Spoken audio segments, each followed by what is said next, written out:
Vadodara ward number 15ની ચૂંટણીમાં ભારે ઘમાસાણ જોવા મળી રહ્યું છે। કોંગ્રેસ ઉમેદવાર આશિષ જોશીના પુત્ર પર હુમલાનો આરોપ ઉઠ્યો છે। સોસાયટીમાં પ્રચાર દરમિયાન ભાજપ કાર્યકરો પર હુમલાનો આક્ષેપ છે।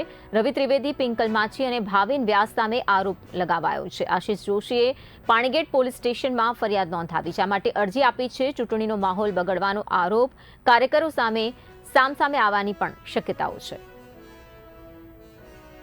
ઇલેક્શન વોર્ડ 15 में अमे चूंटणी प्रचार में छीए। अत्यारे त्यारे लोकशाही पद्धति थी अमे चूंटणी प्रचार करीए, ए लोको पण करे। भारतीय जनता पार्टी कार्यकर्ता आज मारा રહેણાંક विस्तार एवा रतिलाल पार्क में प्रचार माटे आव्या अने त्यारबाद मारा धर्मपत्नी अने मारा बहन पर भद्र भाषा नो प्रयोग कर्यो अने त्यारबाद समझावा जता मारा दीकरा पर ए लोकोए हुमलो कर्यो छे। आ घटना एवी है कि चलावी ना लेवाय।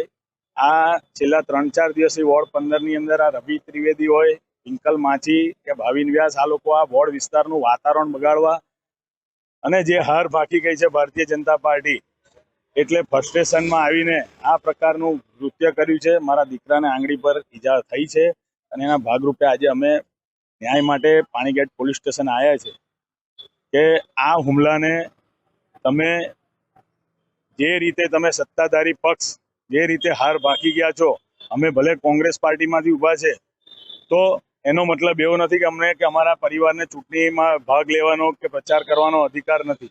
आपने पण प्रचार करवानो अधिकार छे, अमने पण छे, पण आ रीते बीभत्स गाळो बोलवी, हुमला करवा ए व्याजबी नथी अने जेना कारणे अमे आजे पाणीगेट पोलीस स्टेशनने फरियाद